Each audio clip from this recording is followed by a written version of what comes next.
अस्सलाम वालेकुम students, 10th class physics का चैप्टर 15 हम रीड कर रहे हैं जिसका टॉपिक है 15.8 that is mutual induction. Students, mutual induction क्या है? Actually it is the phenomena of production of induced current.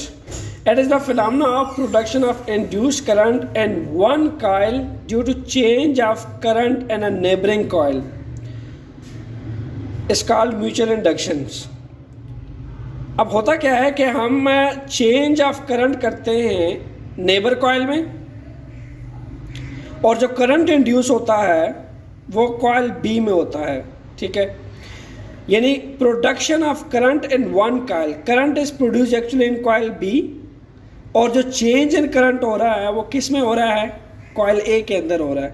Coil ए के अंदर हम करंट को चेंज करेंगे और कॉइल बी के अंदर करंट इंड्यूस होगा। ऐसे फिनोमेना को हम क्या कहते हैं? Mutual induction. आइए स्टूडेंट्स, अब म्यूचुअल इंडक्शन को डिटेल से समझने की कोशिश करते हैं। स्टूडेंट्स, हमने सिस्टम लिया हुआ है 2 कॉइल्स का, coil A and coil B, और हमने दोनों कॉइल को प्लेस किया हुआ है closed to each other. Clear? और कॉइल ए जो है उसको देखा जा सकता है, हमने कनेक्ट किया हुआ बैटरी के साथ और एक स्विच के साथ। ये बैटरी है और ये स्विच है। क्लियर? और अगर कॉइल बी को देखें तो ना हमने उसको बैटरी के साथ कनेक्ट किया है, ना हमने स्विच के साथ कनेक्ट किया है, बल्कि उसको सीधा सीधा एक सेंसिटिव गैल्वानोमीटर के साथ कनेक्ट किया हुआ है। ठीक है, देखा जा सकता है कि जैसे ही हम ये स्विच क्लोज करेंगे तो बैटरी के हायर पोटेंशियल से करंट फ्लो होना स्टार्ट हो जाएगा लोअर पोटेंशियल की तरफ। इस बैटरी के टर्मिनल के बीच में पोटेंशियल डिफरेंस होता है, and due to this potential difference current will start flowing from higher potential toward the lower potential.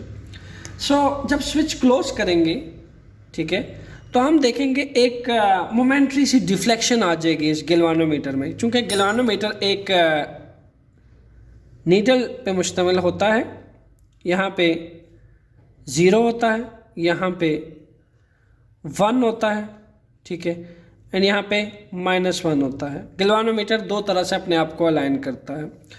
तो जब जैसे हम कॉइल ए को देखते हैं और स्विच को क्लोज करते हैं तो हमें मोमेंट्री सी डिफ्लेक्शन गैल्वानोमीटर में दिखाई देती है।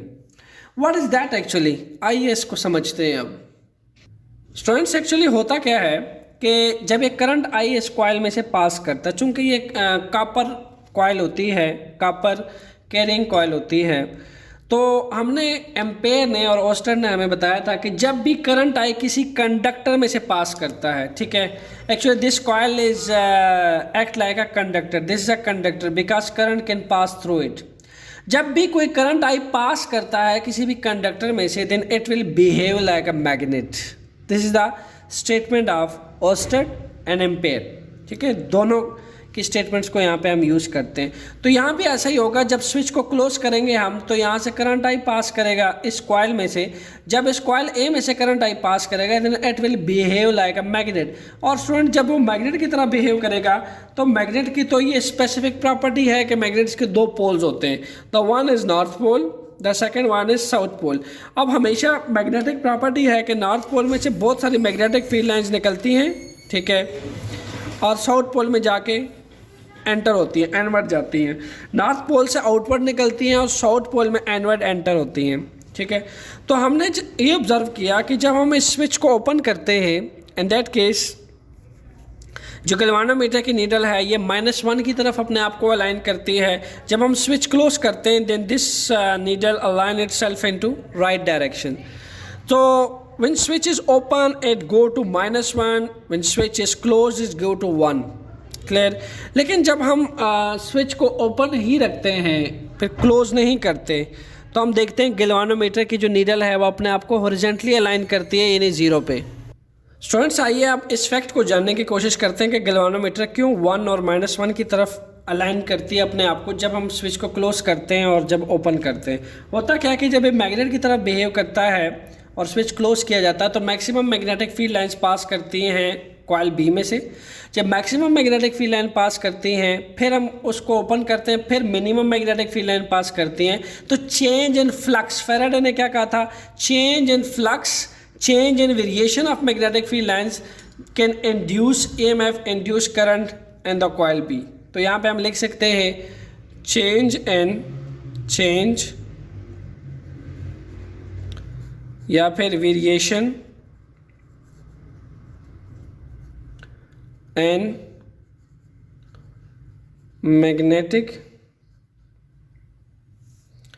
field lines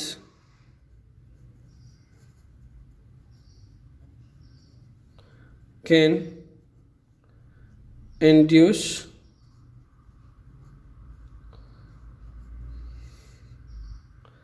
EMF and induce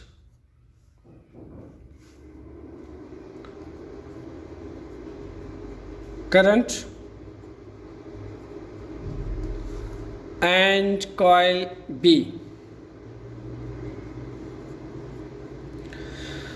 So this phenomena is known as mutual induction. Change in flux is the key word for mutual induction. Change in variation in magnetic field lines is the key word for mutual induction. जब तक हमने switch को open किया था तो coil B के अंदर जो है, जब स्विच को ओपन करते हैं क्लोज नहीं करते, ठीक है, या फिर इसको क्लोज ही रखते हैं, ओपन नहीं करते, तो दोनों तरह से हम गैल्वानोमीटर में किसी तरह की मोमेंटरी डिफ्लेक्शन नहीं देखने को मिलती। मोमेंटरी डिफ्लेक्शन गैल्वानोमीटर तब ही शो करता है जब चेंज इन फ्लक्स आता है या वेरिएशंस आती है मैग्नेटिक फील्ड लाइंस में। तो इसलिए हम ये कहते हैं कि जो इंड्यूस करंट है किसी एक कॉइल में, किसकी वजह से, due to change of current, ठीक है, due to change of current in a coil A और induce current in coil B, this is known as mutual induction. Current कैसे चेंज होता है कि जब आप स्विच को ओपन करते हैं तो no current will start flowing, जब स्विच को क्लोज करते हैं करंट विल स्टार्ट फ्लोइंग। तो ऑब्वियसली जब आप क्लोजिंग एंड ओपनिंग करते हैं तो यहाँ पे वेरिएशंस आती है करंट के अंदर, करंट चेंज होता है। तो चेंज इन करंट क्या इंड्यूस करता है, EMF इंड्यूस करता है। होता क्या है कि ये भी कॉपर की बनी होती है कॉइल, जब इसमें से magnetic field line pass out करती हैं तो इस कॉइल के जो इलेक्ट्रॉन्स होते हैं वो एक्सेलरेट होना शुरू हो जाते हैं और मूवमेंट ऑफ इलेक्ट्रॉन से क्या प्रोड्यूस होता है, करंट प्रोड्यूस होता है। लेकिन कॉइल बी के अंदर जो करंट प्रोड्यूस होता है वो इंड्यूस करंट होता है। स्टूडेंट्स, कौन सा करंट होता है, इंड्यूस करंट। ओके, आइए स्टूडेंट्स अब म्यूचुअल इंडक्शंस के लिए एक एक्टिविटी करके देखते हैं। स्टूडेंट्स, यहाँ पे अब हमने कॉइल 1 को बैटरी से कनेक्ट करने के बजाय एसी सोर्स के साथ कनेक्ट किया हुआ है। एसी सोर्स क्या होता है students? AC current is a type of alternating current which change its direction with time। जो टाइम के साथ साथ अपनी डायरेक्शन चेंज करे means this is known as AC current. It changes direction with time to time. यहाँ पे plus है, ज़्यादा है, यहाँ कम, यहाँ ज़्यादा, यहाँ कम, यहाँ ज़्यादा, यहाँ कम।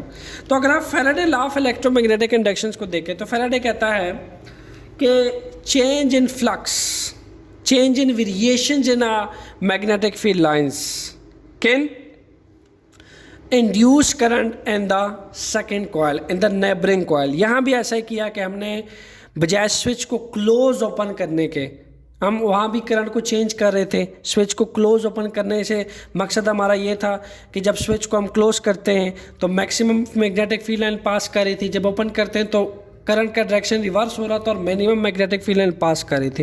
यानी उस केस में भी वेरिएशंस आ रही थी मैग्नेटिक फील्ड लाइंस में। तो हम अगर स्विच क्लोज या ओपनिंग के बजाय एक एसी सोर्स लगा दें तो एसी सोर्स तो वैसे ही अपनी डायरेक्शन टाइम के साथ साथ चेंज करता है। एसी सोर्स की जब पॉजिटिव पीक चलती है, ठीक है, तो maximum magnetic field lines pass करती हैं।